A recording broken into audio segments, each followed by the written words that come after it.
Paramashiva's biology. Let macrocosm we carry become one with microcosm. Let the microcosm we carry become one with macrocosm of Paramashiva. Let our organism become one with Paramashiva's organism. Let Paramashiva's organism become one with our organism.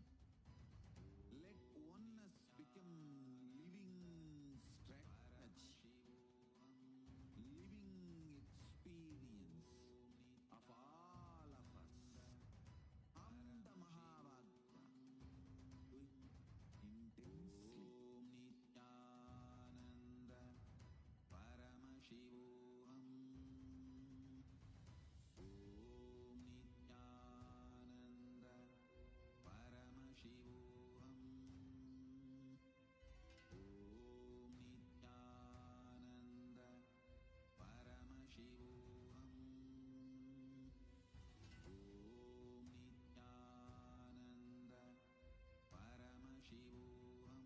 Paramashivoham. Nithyananda Paramashivoham. Nithyananda Paramashivoham. Nithyananda Paramashivoham. Nithyananda Paramashivoham.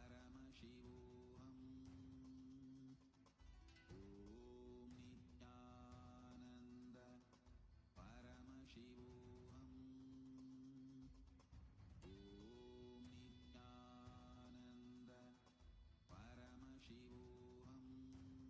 Paramashivoham.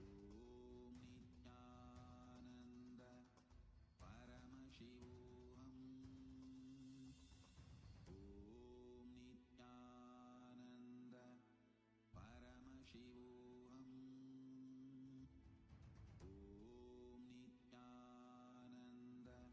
Paramashivoham. Nithyananda Paramashivoham.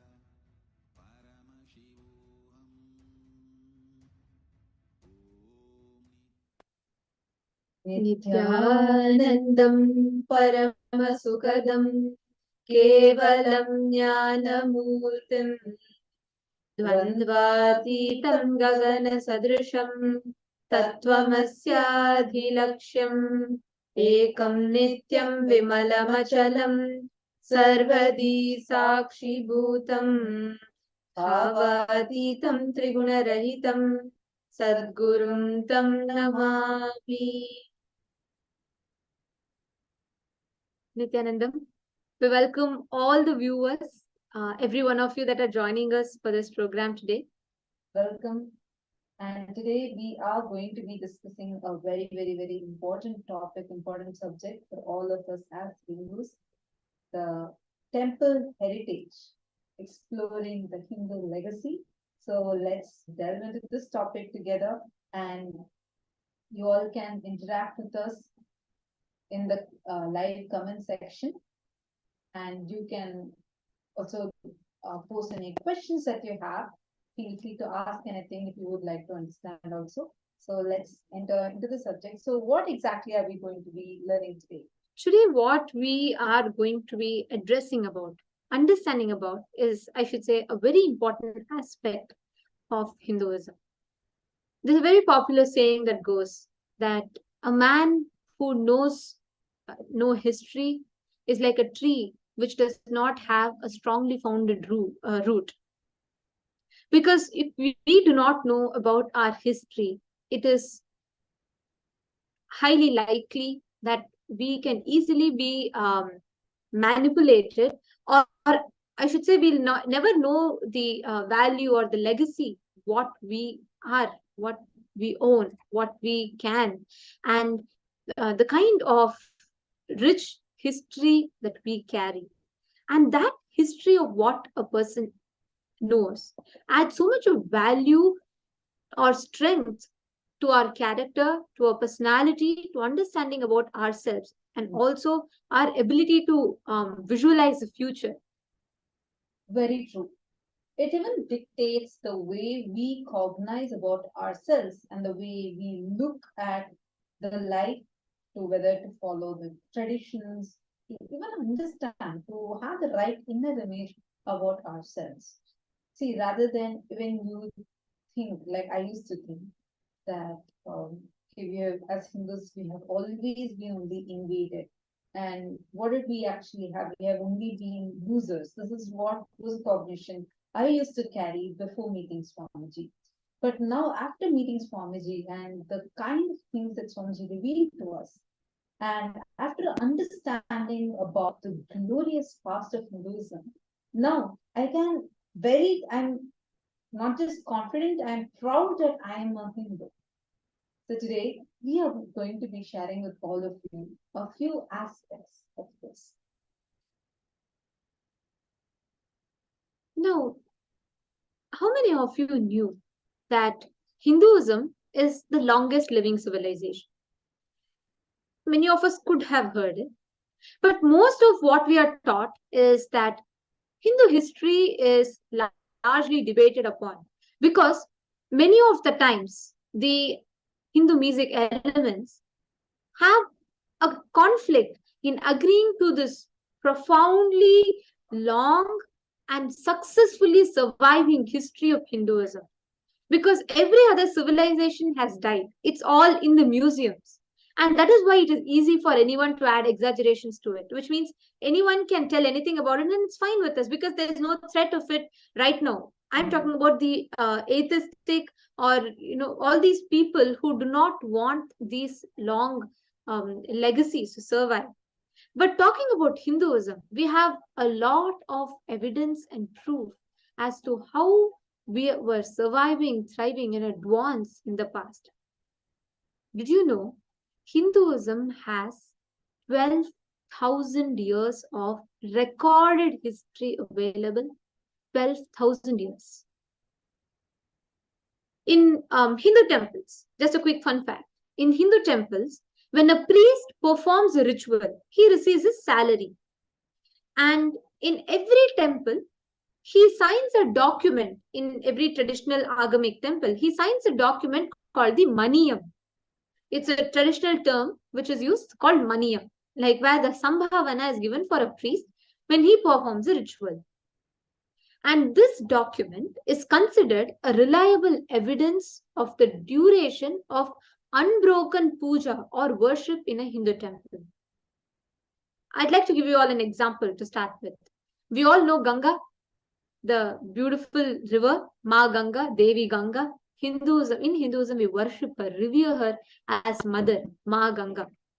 In this this river of Ganga, there's a very popular ritual called the Ganga Arati, where the Hindu priests perform Arati to Devi Ganga.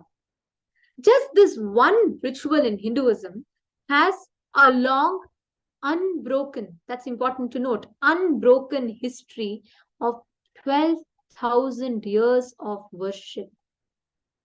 Even during the invasions, it was not stopped.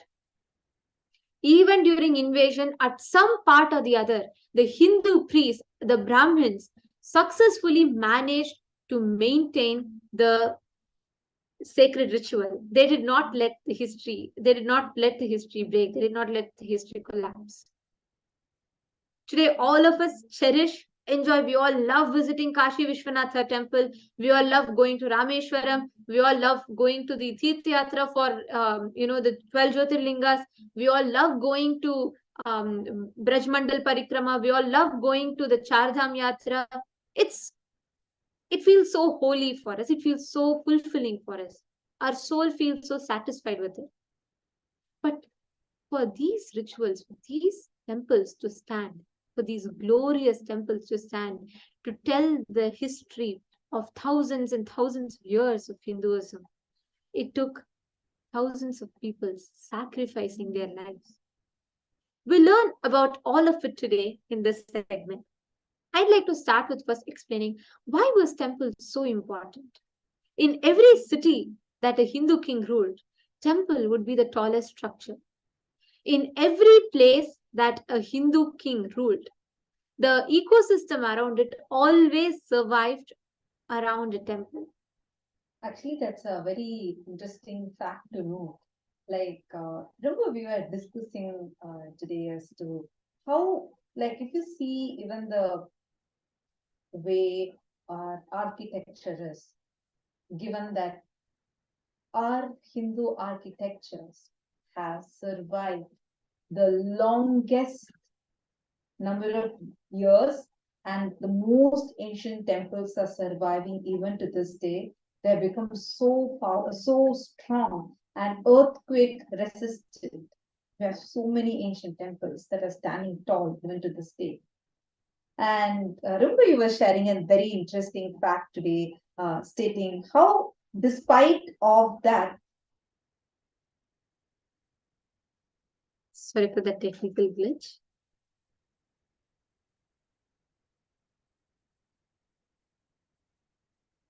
So as Mahatma was sharing, the all the palaces in Hinduism, like all the palaces that we see today, each of them are like at least around just 300 years old.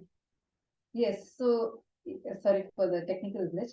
So we were having a very interesting discussion today as to, if you look at history, you see we have had some of the greatest rulers, and each of them, be it the Pandya Empire, Chola Empire, or even before that, the Mauryan Empire, or even before that, the kind of kings and the kingdoms that had thrived.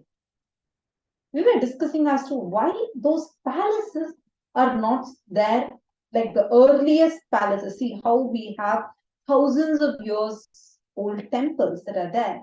Why we don't see those palaces now? It should be a question that I'm sure many of you also will have this as a question. If we were able to build such permanent structures where Tanjore temple is standing tall for thousands of years, Cambodia temple is standing tall for thousands of years, then where are the palaces of these kings?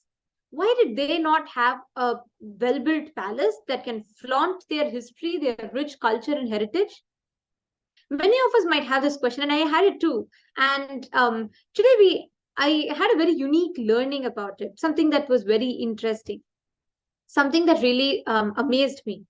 All the palaces in India, all the forts and palaces that we have, not just in India and all the Hindu kingdoms, if you see, all of them are within 300 to 500 years old.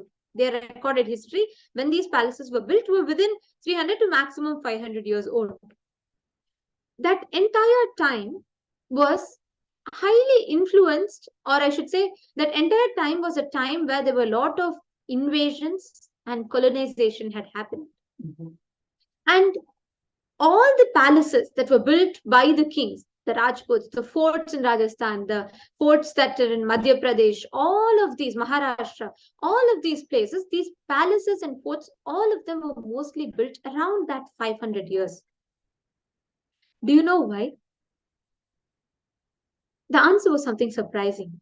Whether it is Rajaraja Cholan, whether it is the Mauryan Empire, Chandragupta Maurya, Bindusara, Ashoka, all of them, the great Chakravarti Samrats, all of them regarded themselves as philanthropists, whose fundamental purpose was to serve their people, to take care of the praja, the people that were living under their care. Rajaraja Cholan's hierarchy, his hierarchy in his kingdom, was such that the god would be placed first, and then the people of his country would be placed the second, and him the third, serving the people.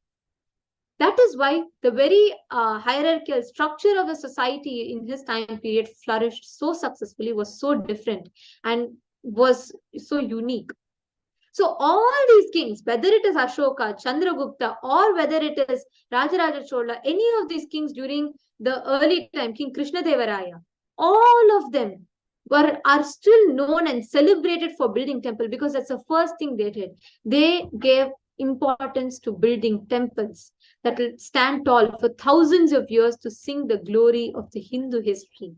So beautiful. Actually, Swamiji reveals how, like when Swamiji was talking about Kashi, Varanasi, and the whole structure, and Swamiji was revealing it, I think, in the year 2015.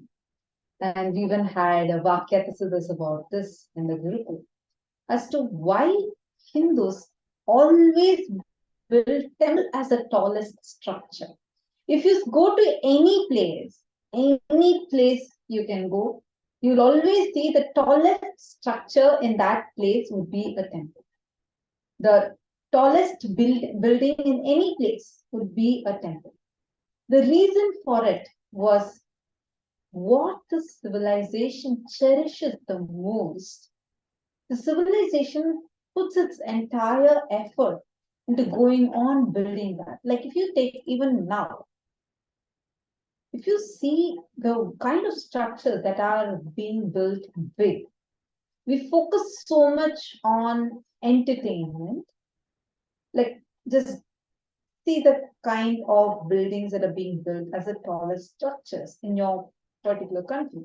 Based on what the whole country is going towards, those type of buildings would be the tallest buildings. Like the civilization focuses on building them the most. But because Hindus were temple-based civilization, meaning our entire life was around a temple, because of which we went on building taller and taller temples, grand temples. And because in addition to that, and because all the kings believed that it is not about building their glorious palace, or that is not going to serve the people, that is not going to hold the history, to hold the culture, the tradition alive. It is the temples which was the hub for spiritual enlightenment. The temples were the telltale of the glorious past that our ancestors lived, had celebrated, and cherished. That is why all these kings had built tall temples that stand singing their glorious past even to this day. After the invasions is when, after the Mughals started invading, even that is during the later parts of the invasions is where we had the necessity to build big forts. We had the necessity to build big palaces to protect ourselves from the invasions. It is these invasions that even got this entire tradition alive. That's why you will see all the forts, all the palaces that is there. Most of them, almost 99% of them, are built in the last 300 to 500 years. Because only this, the colonization and invasions got this insecurity in people, which is why to this day these forts protected many of our ancient temples. Look at it. Otherwise, most of the temples in northern India are already destroyed during the invasions time. Most of the temples, the civilizations along with temples are destroyed. Now, every temple served as a hub for spiritual enlightenment. There's a very beautiful shloka in the Bhagavad Gita where Bhagavan Krishna declares, he says that whatever form or attitude you worship me with, I will appear and respond to you in that same form, in that same aspect. Unique to Hinduism, temples served as the hub of enlightenment. These were the infrastructures where science of enlightenment was taught, lived, and practiced. In every Hindu city, temple served as a cultural center, temple served as libraries, temple served as a celebration, the point where everyone will meet for celebrations. Temples served as the hub for enlightenment. Temples served as granaries, and during the time of difficulties, temples again served as the shelters for people. There were no homeless, there were no beggars, because people had temples to go to. Swamiji beautifully tells, temple, every aspect of it is a science. It's a living science. Everything from temple architecture to temple ritual is a science. Temples provided free healthcare. A temple supported not just religious rituals and ceremonies, as we are wrongly taught today.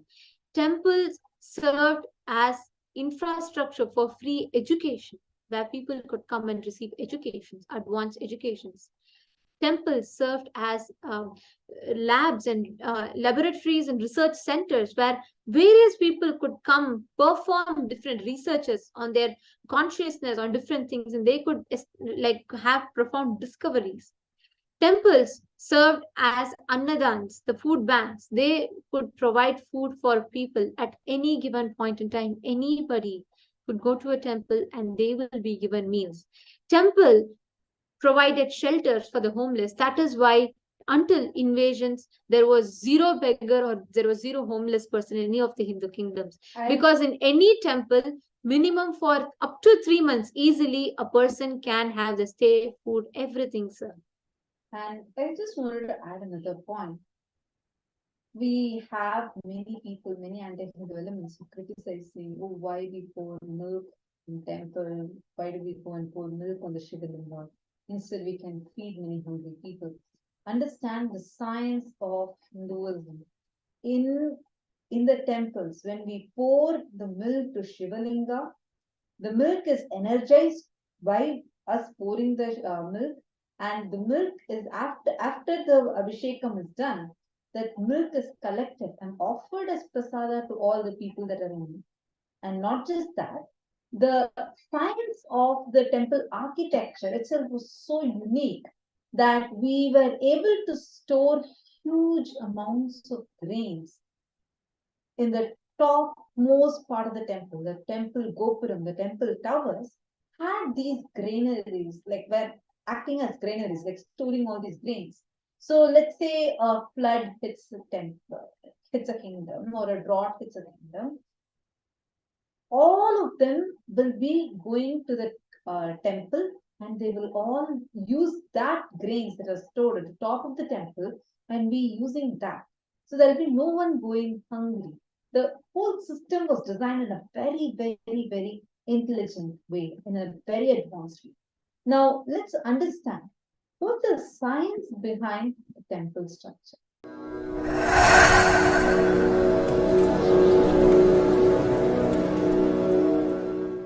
The Hindu temple towers are nothing but the towers which can generate electricity and relay it wireless. It can generate electricity and it can generate Wi-Fi and relay everything wirelessly.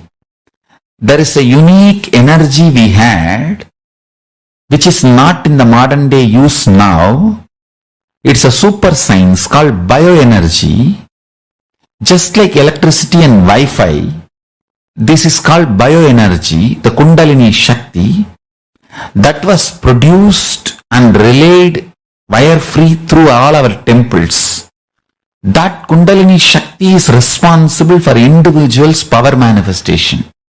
If you see a battery, what all is required to store energy, like a mercury, all that is only installed properly in temples, under the deities, under the Dvajastamba, under the Gopurams, and the master who initiates, the enlightened master who is source of that ecosystem, he puts his bioenergy, and that bioenergy is constantly increased through the transmitters and multiplied and relayed through the temple towers to that whole area. Whoever is staying in that ecosystem, all of them are charged with that Kundalini Shakti, bioenergy, and they start manifesting powers. Understand? This is what is the principle of sanctifying a space. This bioenergy is not in use in the modern day. I have brought it back. So I am going to install thousands of temples where this bioenergy will be produced and relayed wirelessly, just like Wi-Fi and electricity. Hindu temples used Wi-Fi and electricity also and relayed wirelessly and bioenergy. Fundamentally, Hindu temples used 9 energies. Hindu temples are 9 energy generators and amplifiers. In that, one is bioenergy, through which the power manifestation science is kept alive and taught to the world. Understand, I am an alien. I am here to revive and renew all the sciences and share it with you all. And because I am in a safe space and place, I will continue to reveal all this intensely.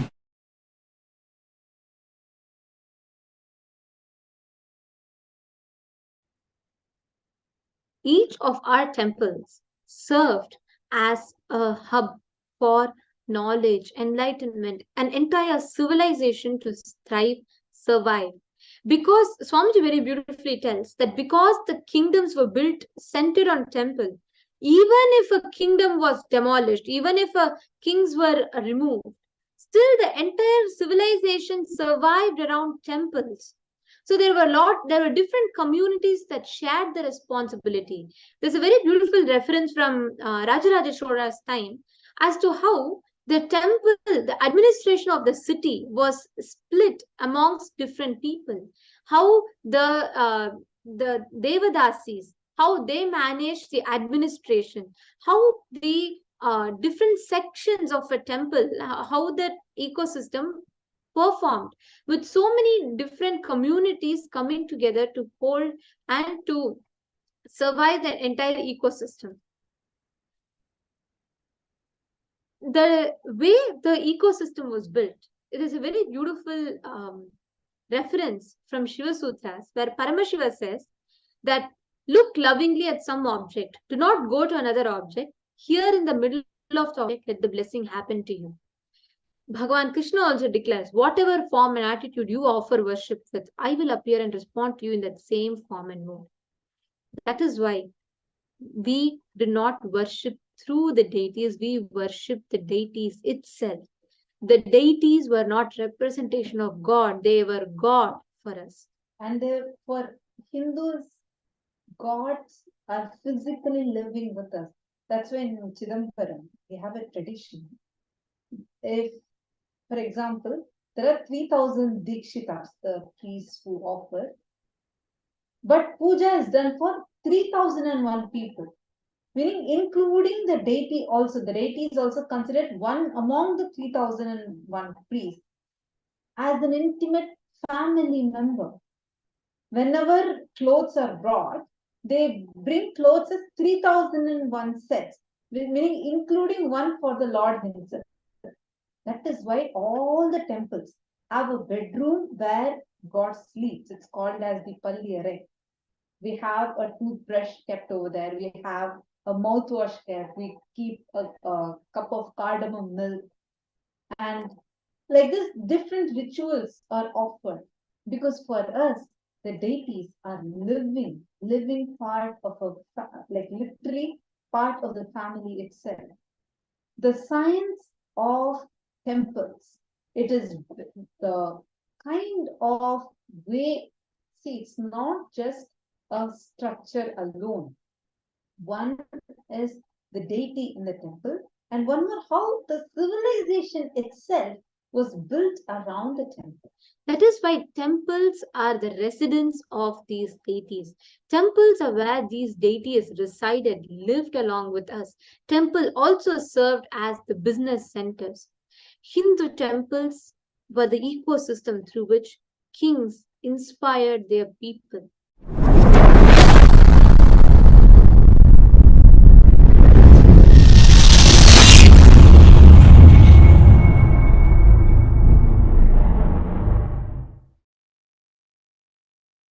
The glory of the temple,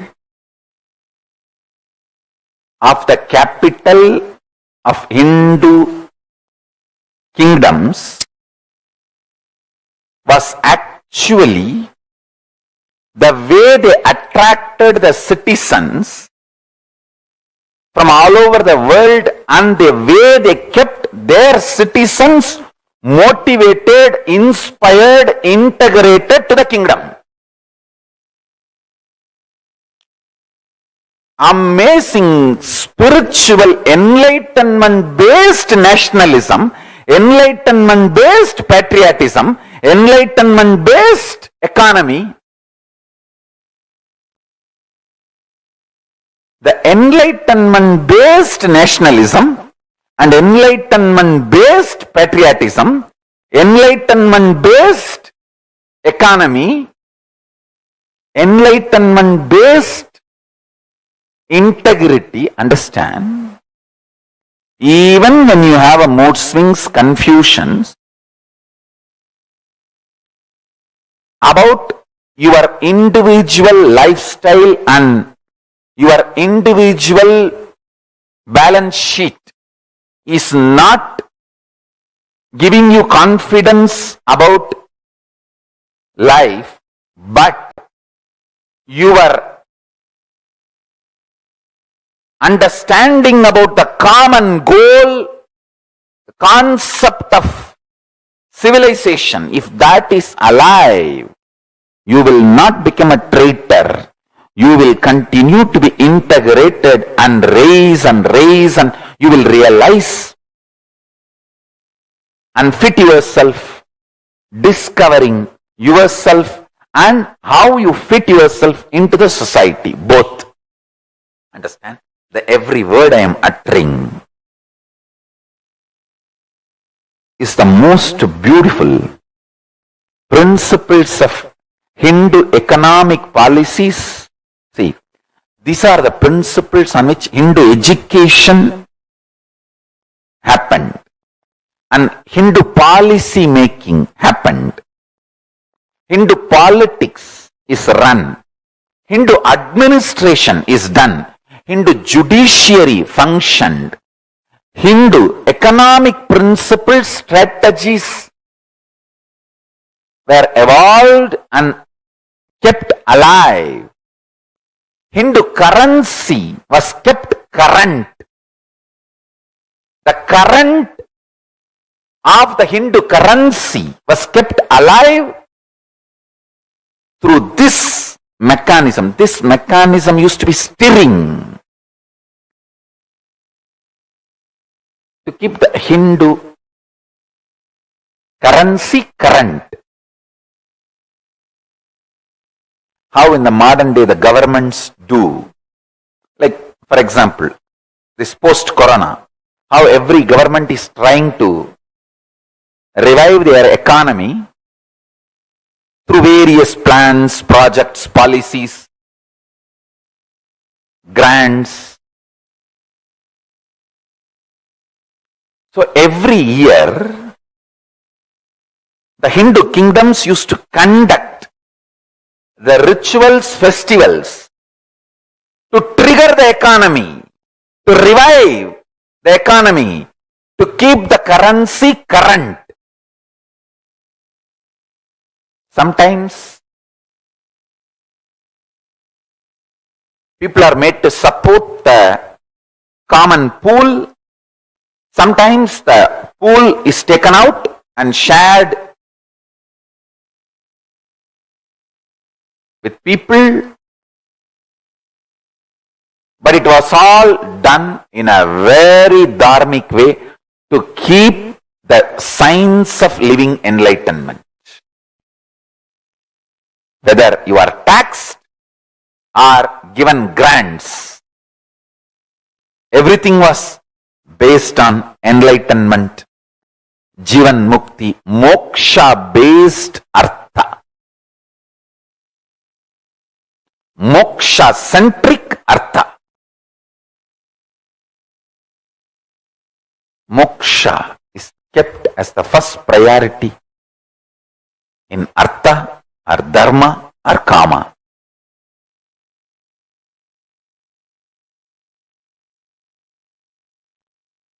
Just because we had few failures in few wars and lost the land due to traitors does not mean our civilization principles are wrong. If you think just because we lost few wars and land due to traitors, the principles are wrong, you are a fool. Like how some of the fools are still believing, just if you are involved in voting alone during the election period once in 5 years, you can maintain Hindu civilization. No.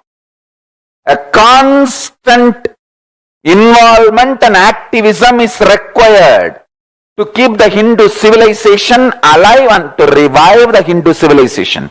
Unfortunately, even modern day Hindus strongly believe if you make the right decision on the voting day and vote, then it is all done. No.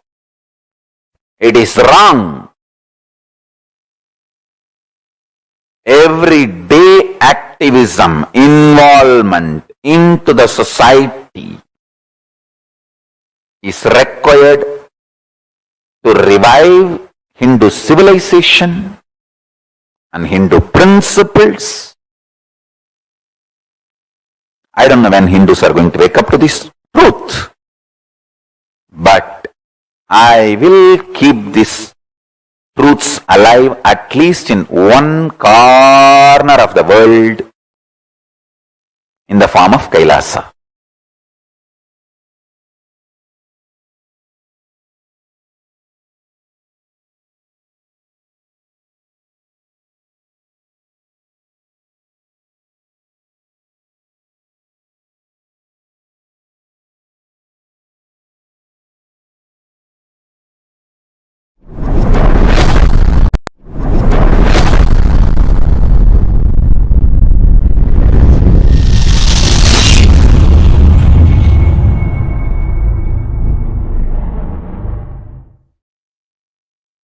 I was actually sitting and notifying to understand there are some few principles.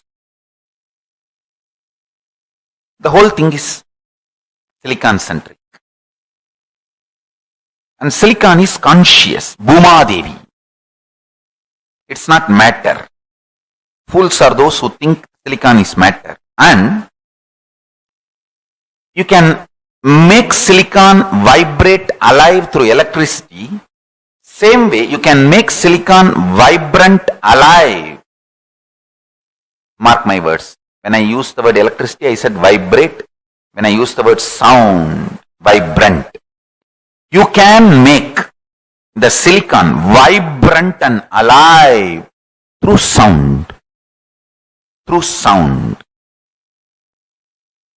This science of making silicon alive, vibrant through sound only is practiced in many of our temples where the main deity is snake hill or just sand. The Tiruvattriyur temple, the main deity is in the form of snake hill. Tiruvarur temple, the main deity is in the form of snake hill. Kanchipuram Yagambaranadar, the main deity is in the form of just sand made. Rameshwaram, the main deity is made out of beach sand.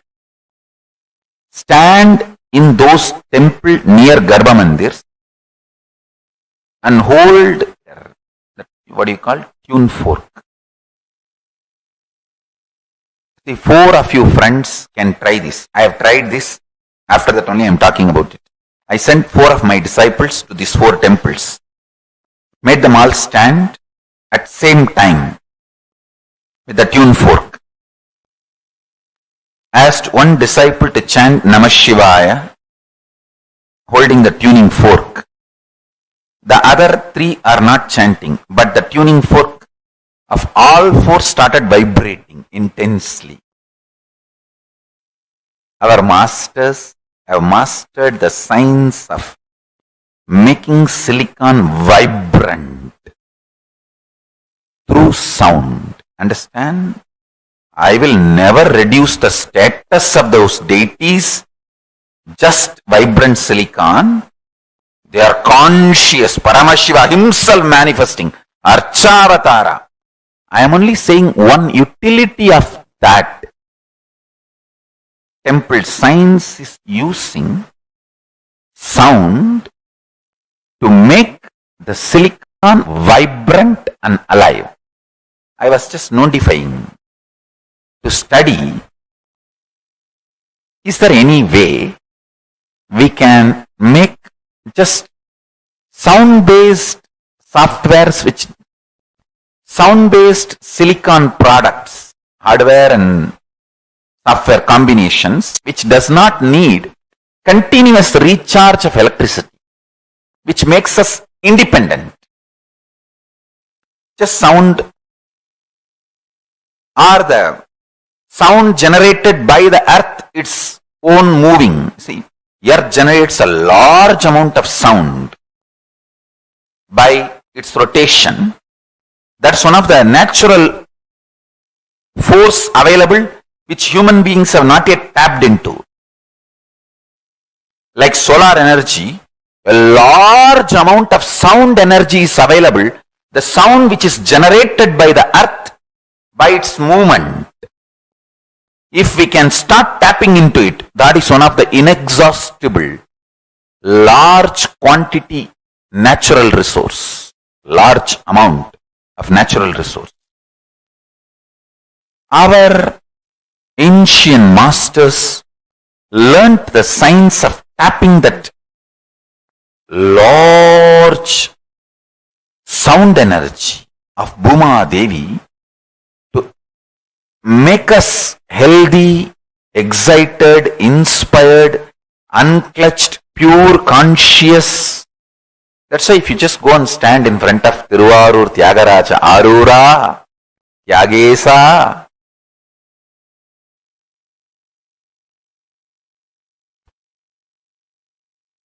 or Kanchipuram, Egambaranadar, the intense vibration, unclutching you will experience. Understand, these three temples are closely connected. That is why Sundaramurti Nayanar loses both the eyes in one temple, gains one eye in one temple, another eye in the other temple. Study little deeply the Sundaramurti Nayanar's history, you will understand what I am saying. It is directly connected to a beautiful science. Sundaramurti Nayanar loses his both eyes in Tiruvattriyur temple. He gains one in Kanchipuram, another one in Tiruvarur. I try to notify, do research in my own way. Anyhow, still I have not yet concluded. Once I conclude, I will give you some of the conclusions and revelations. Not only that, I'll develop it as a product and then release it. That's much better. More like a service or product. Till it evolves as a final product or final service. I don't want to reveal the whole thing.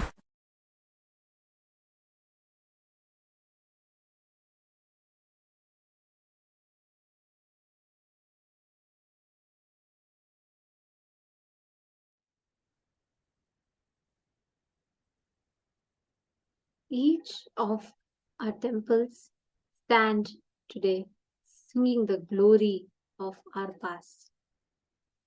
Every temple, like Swamiji said, survived, thrived, not just of what we think is mere utility value, but even conscious value. Just one example to it. How each of these temples were built. People poured their blood, sweat, energy, life to it. Many Naga sadhus sacrificed their lives in protecting these temples. Just one example of how these temples are built reminds me of a story of Devi Ammani Amman. Tiruvannamalai has a beautiful temple, the very birth town of Swamiji. And one temple tower in that is called the Ammani Amman Gopuram. This Gopuram is named after an enlightened woman, Ammani Amman, an incarnation herself. Ammani Amman was born in a small village, which is located at the foot of the Javadi Hills near Tiruvannamalai, and she is famous for building the North Gopuram of Tiruvannamalai temple in the Arunachaleshwara hill. And she was, when she was young, Ammani Amman, at a very young age, planned to marry off their daughter. Although she was not interested in marriage, but she did not oppose the wish of her parents, and her parents selected a boy who was related to her family and fixed the date for her marriage. On the first date of her marriage, Ammani Amman told her husband about her devotion to Paramashiva and that she wanted to live a dedicated life to her chosen God. And her husband was irate and he told his wife of his own wishes for their marriage. And the discussion between these two led to a strong words, and Ammani Amman spoke harshly to her husband. After their argument, she leaves the house and went and stood in a nearby pond. She remained in the pond throughout the night. And when she left the pond the next morning, she was able to chant many mantras. Still in a samadhi state, she wandered around the near villages and she reached a small waterfall. At that place, she remained completely motionless in the state of samadhi for 2 days. And that is when Ammani Amman experienced enlightenment. She performed various miracles, like she could just take normal sand, mud, and she could materialize it as rice and give it to the hungry, the poor, and needy. Seeing all of these miracles, her family realized that they were wrong because she is embodiment of the divine consciousness itself. And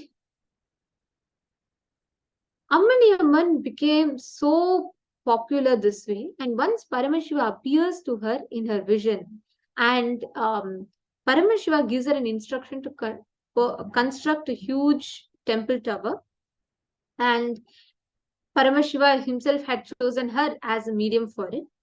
Immediately, Ammani Amman started to raise the money to build it. It was not a joke. She used to source funds in different ways, like visiting homes of Annamalaya's devotees, and then she will perform healing, and she would perform so many powers, and then she would collect the money. Like this, she compiled, and she built different levels of this Gopuram. And later, with a group of devotees, Ammani Amman goes to the Mysore king at that time, seeking a donation towards the temple. And it's a very beautiful incident of how the guard at the outdoors of the darbar would not let her in because there was an important discussion that would go on. And she materializes at both places, same time outside and inside. The king is shocked. He runs and comes outside. He sees Ammani Amman outside. And then he goes back inside. He sees Ammani Amman inside. Then he realizes her greatness and gives the money. And then she completes the 11 levels of this temple tower. Why I wanted to share this story is because every temple that we see today is built so much tremendous devotion, love, tyaga, and so much of hard work by people. Today, there are many histories, so-called historians, who would like to completely malign our Hindu history and want to, for their vested interest, as per their vested interest, they manipulate and they say as if only a few temples were destroyed. Each of these temples that was built out of the tyaga, blood, sweat, life of our ancestors had been brought down to pieces by these invasions. A few examples. In Aurangzeb's a very popular Mughal ruler, his own official chronicle describes that just in 1 year of his rule, he destroyed at least 132 temples and he ruled for 50 years in total. Another example is a recorded history authorized by his own son, of Tipu Sultan that Tipu Sultan killed 10,000 Hindus and enslaved 7,000 of them in his wars against Travancore. The enslaved Hindus were carried away to Srirangapatnam. They were circumcised, made to eat beef, and forced to convert into Islam. The people that I'm talking about are yours and mine, our ancestors. Each of them who had to go through so much to keep our tradition alive. 70,000 Kurgis, the indigenous people of Tamil Nadu, were forcefully converted to Islam by Tipu Sultan. In Muhammad bin Qasim's, the first successful foray into India, which is around 700 AD, in the area of Sindh, Pakistan, he describes the temples were demolished, a general massacre endured for 3 days, prisoners were taken captive.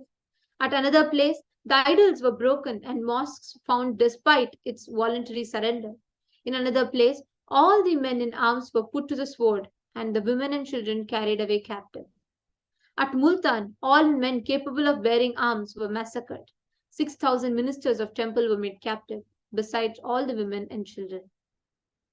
Multan is a city in Pakistan. Its original name is Moolasthana. It was famous for Paramashiva and the Sun Temple. Next is Qutbuddin Aibak. In one victory of this warrior, who was known for his very brutal attacks on Hindu temples, he mentions that 50,000 men came under the collar of slavery, and this person, Qutbuddin Aibak, is the one who built the Qutub Minar. An inscription at the Qutub Minar describes how a mosque there named the Quwat-il-Islam was built with the ruins of 27 Hindu temples and Jain temples. Malik Kafur, as a commander of Alauddin Khilji's force, Kafur led a series of expeditions in the southern part of India against the Yadavas in 1308, the Kakatiyas in 1310, the Hoysalas in 1311, and the Pandyas in 1311. And Nadir Shah made a mountain of skulls of the Hindus he killed in Delhi alone. Babur raised towers of Hindu skulls when he defeated Rana Sanga in the 1527, and he later repeated the same horror after capturing the fort of Chanderi. Akbar ordered a general massacre of 30,000 Rajputs after he captured the Chittorgarh in 1568. Each of these are just some of the examples, just some out of the 500 years of invasion. The Holocaust that our Hindus, our ancestors faced. It is their sacrifice. It is because they stood and gave up their lives to protect the Dharma. Today we are able to see the legacy, the telltale of the Hindu glory through these temples. Every one of us definitely have to take a few minutes to offer our gratitude to them.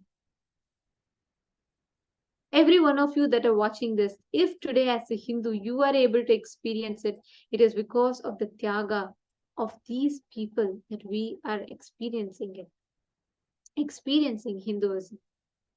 So on the conclusion note, I'd like to just tell you all that the revival, the call, the need for Hinduism to be alive, Hindu temples to be alive, is at an all-time high now. All of us as Hindus, we need to take responsibility to revive this. And KAILASA is standing for this glorious revival. Do not miss. Make sure you are a part of it. And with this, we all come to the conclusion of this program. And I'd like to tell you all just one thing in particular. Do not miss being part of this glorious revival.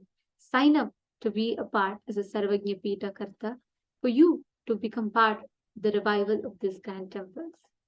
Now, let us all listen to a very powerful satsang in which Swamiji is going to explain to each and every one of us about why temples are important. Why were temples the hub for enlightenment in Hinduism?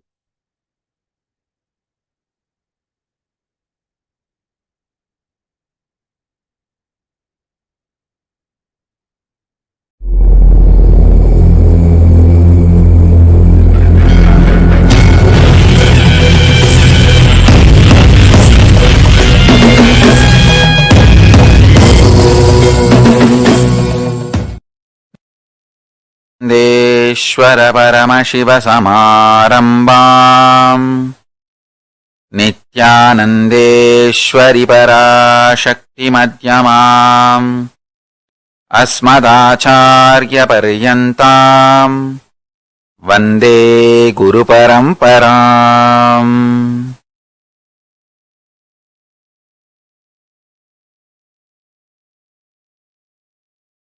I welcome you all with my love and respects.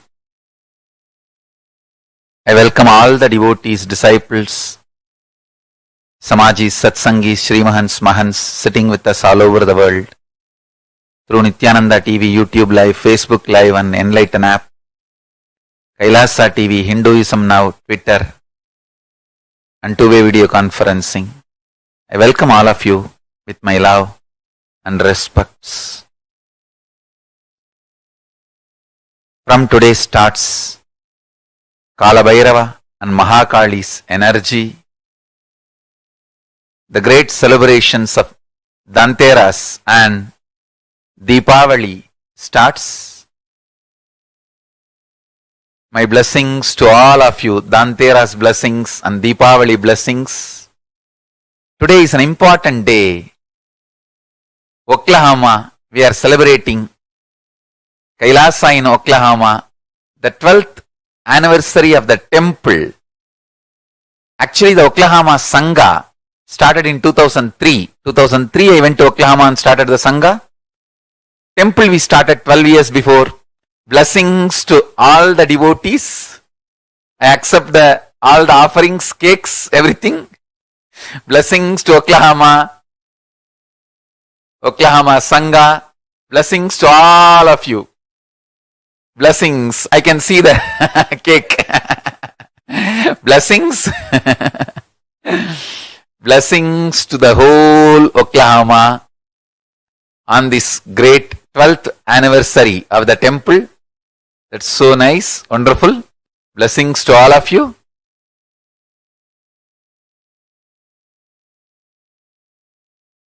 Blessings to Oklahoma.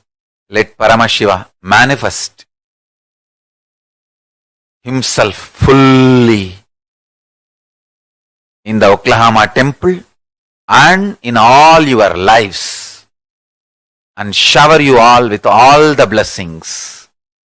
All the devotees who made the temple, my blessings to all of you, and let Paramashiva manifest in all your lives and bless the whole Oklahoma. Blessings. Understand? Temple is literally a spiritual atomic power station and spiritual NASA. Understand? The Hindu temple is not just a place where we gather to worship. It is not just worship altar alone. It's worship altar also, but not just worship altar alone. It is literally spiritual atomic power station and spiritual NASA. It can send you to the spiritual space KAILASA and from there it can settle you down. Understand?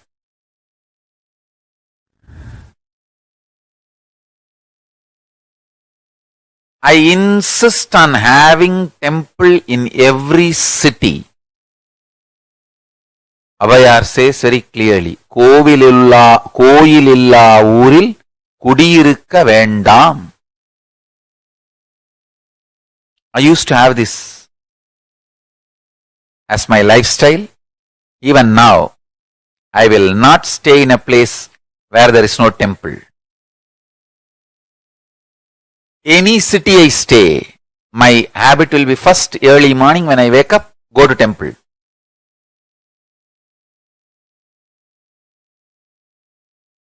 I insist every one of our devotee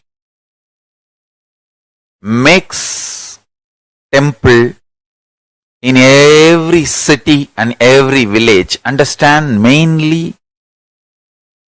I emphasize on our temple. Why? Because the deities are birthed properly. Understand, a deity, once it is carved in stone, it should be kept in sun and the moon in open, rain and shine for 10 months. These are all seasoning the deity with cosmic energy. If you see in our Adinams, once the deity is made, I'll be keeping it in open place in Bididi and in Trishulam Adinam, in Tiruvannamalai, in multiple places. We have different places for cosmic energy seasoning of the deities. Then it goes through Jalavasa, Dhanyavasa, Dhanavasa, all the traditional life-giving processes. Then the life is breathed into the deity. The Archavatara is born. Understand? The signs of Archavatara. God is available to us in 5 ways. Param.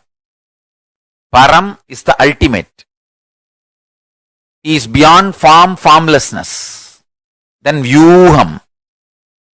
Like how we say in KAILASA, Paramashiva is with 25 heads and 50 hands and 75 eyes. That form.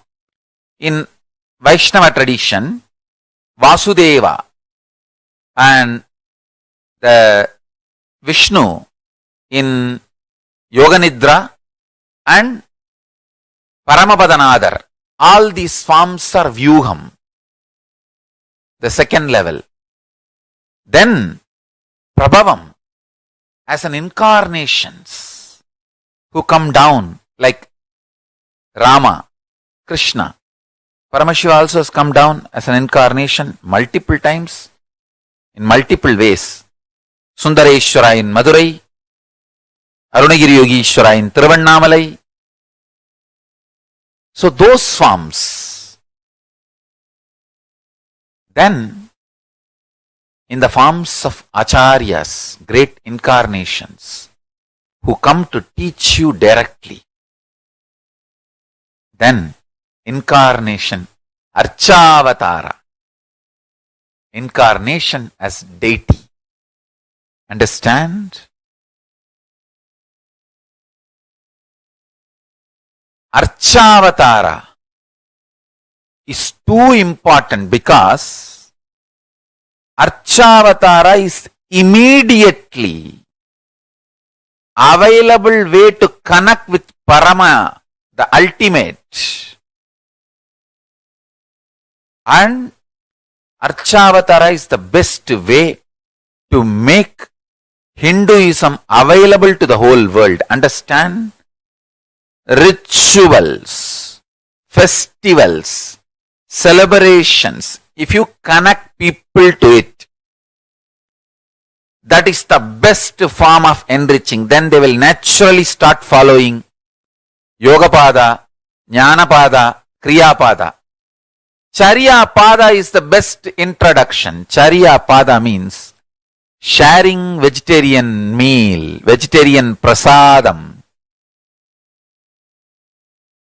Inviting people to festivals, celebrations. This is my vision. Every Sarvanyapita, whether Oklahoma Temple, KAILASA in Toronto, KAILASA in Seattle, KAILASA in Houston, KAILASA in Los Angeles, KAILASA in Australia, KAILASA in Malaysia, for every Sarvanyapita and KAILASAs, this is my vision. Every morning, you should invite people without caste, creed, difference. You should invite all beings. Involve them in the ritual. Understand? Our temples are installed. Prana Pratishta is done in such a way. The Utsava Murtis, you can make people offer milk, water on their own.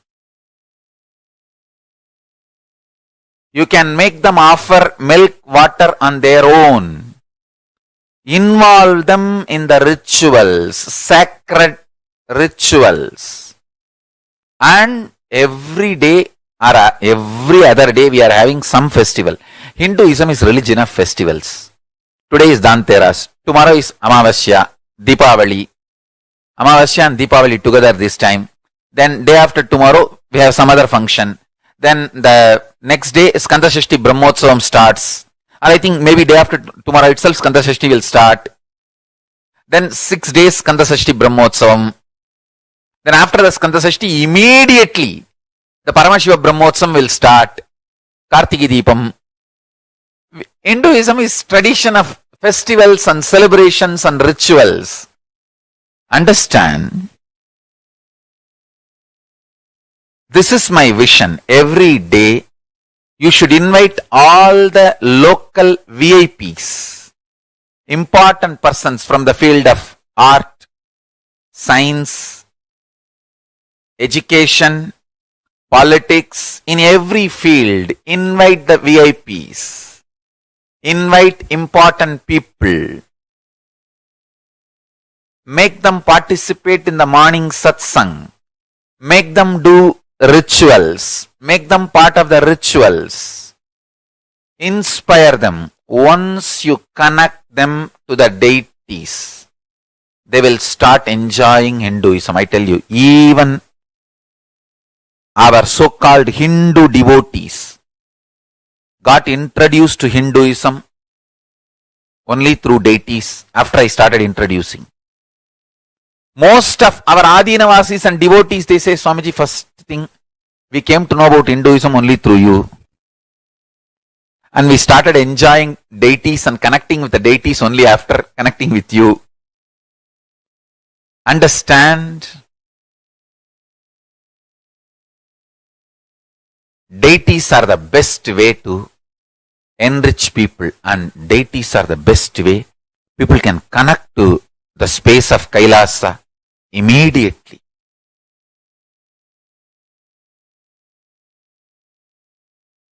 Today and tomorrow, the intense energy of Kalabhairava and Mahakali, let's celebrate.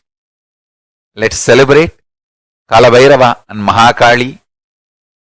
Get ready for Deepavali tomorrow.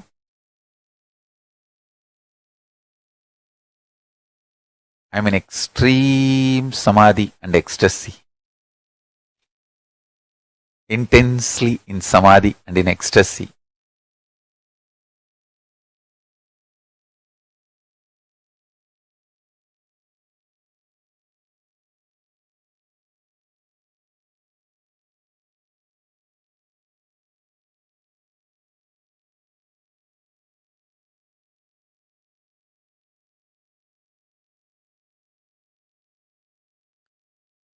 Let's get ready for the great Deepavali celebration and to receive Kali and Kalabhairava's blessings and energies. Tomorrow we are going to have Kali Puja, and tomorrow is also the day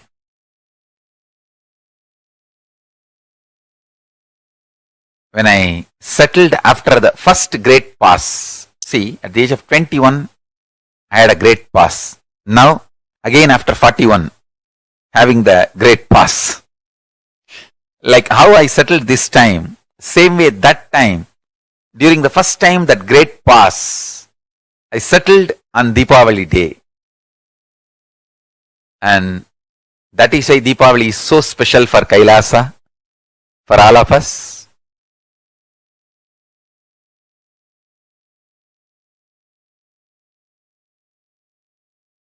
The Kalabhairava and Mahakali landed in this body after the first great pass.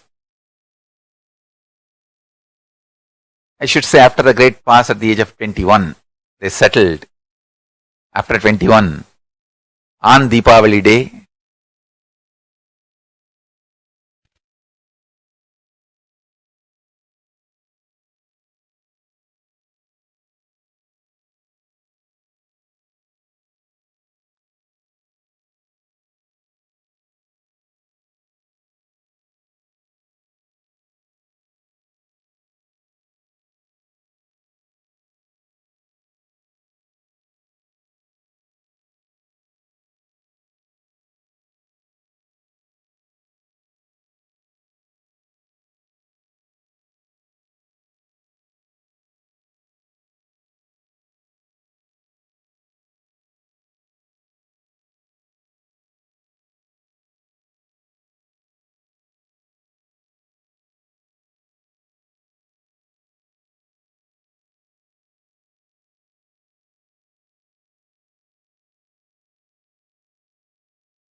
Like Manikavasagar says, Nal irulil nattam payinradu nadane.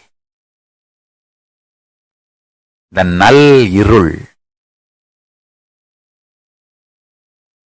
நல்ல இருள் அப்படின்னு மாணிக்கவாசக பெருமான் சொல்றதுதான் dark எனர்ஜின்னு the cosmologist, scientist, researchers சொல்றாங்க. இந்த நல் இருளில் நட்டம் பயின்றாடு நாதானே பெருமான், நடராஜ பெருமான் இந்த நல் இருளிலேயே நட்டம் பயின்று ஆடுகிறார். பயின்று ஆடுதல்னா இந்த நடனத்தை அவருடைய பஞ்சகிருத்திய நடனம், சிருஷ்டி ஸ்திதி சம்ஹார திரோபாவ அனுக்கிரக, இந்த பஞ்சகிருத்திய நடனத்தை பயின்று ஆடுகின்றார். அப்படின்னா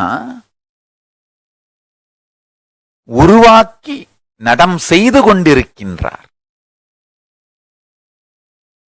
is manifesting and sustaining of this Panchakritya. So understand that energy is Kala and Kali.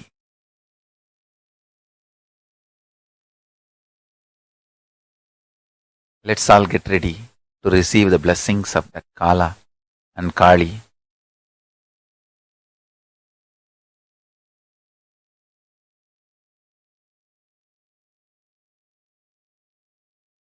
Today's my message is, make as many temples as possible. Even if 10 devotees gather in one US city and decide to make a temple, just like that it can be done. 10 devotees commit. Few $100, rent a property. Now I am giving you the commitment. Anybody interested in running a temple, if you take the responsibility just to run, KAILASA will give you the deities as a gift. We will study the horoscope astrologically, the place you want to have a temple. Like for example, Houston, that's a space of air, Vayu energy. That's why I gave Kalastishwara. Seattle is the space of Akasha. That's why I gave Nataraja. Like that,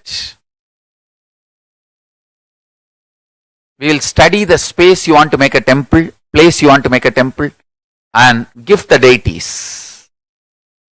I really want 1008 temples only in US and 108 in Malaysia alone.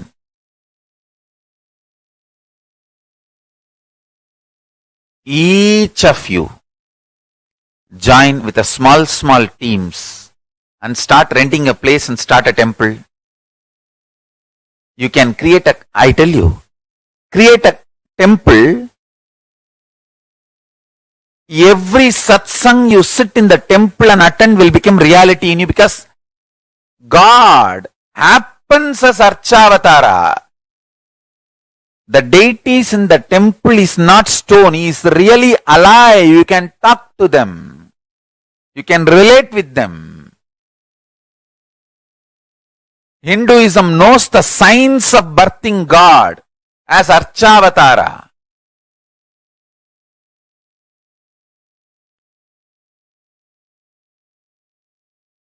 You can connect. They respond.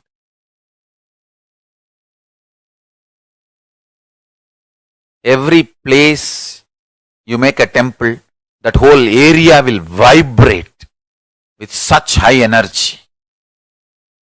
Crime rate will come down. Positivity will spread. I can prove with thousands of studies and examples. Wherever the temples are installed, crime rate comes down. People are living happily with good vibrations. Make more and more temple. Sadashivalayas, Sadashiva's temples. Anyone interested in temple, if you give us the commitment, you will be able to sustain it. Send an email to KAILASA. We will give the deities. Let's start the temples. Temples are the best way to enrich yourself with KAILASA and enrich others to KAILASA. The Charya Yoga means introducing lifestyle of Hinduism. Temples, distributing prasadam, sacred food, inviting people for celebrations and rituals. Once you introduce Charya Pada, lifestyle of Hinduism, KAILASA to people, then naturally people will get involved with Yoga Padam, Yoga, and Jnana Padam, power manifestation and knowledge, and Kriya Padam, sacred rituals and connecting with the deities. People will get involved in everything else. So anyone interested in creating temples, email registrar@kailasa.org. I want temples to happen all over the world. All over the Europe, we should make at least 1008 temples. All over the US, we should make at least 1008 temples. Temples are the best non-violent way of spreading peace, love, enlightenment, and space of KAILASA. And space of KAILASA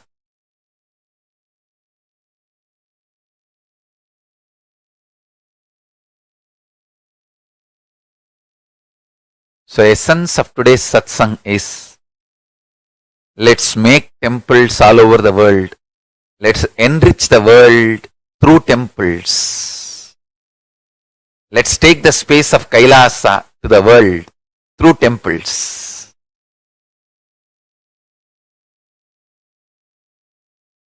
Deepavali blessings.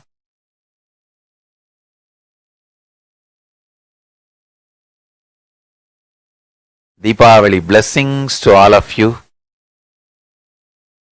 எல்லா அன்பர்களுக்கும் பக்தர்களுக்கும் சீடர்களுக்கும் தீபாவளி நல்வாழ்த்துக்கள். Happy Diwali to everyone. Let's get ready for Diwali. I know everyone is in Diwali mood. So, this Diwali, let's plan for new temple. So by Jayanti, the temple will be ready. Let us start planning from now. 1008 temples in US, 1008 temples in Europe, 108 temples in Malaysia. And at least another 1008 all over the world, in all other parts of the world. So with this, I bless you all.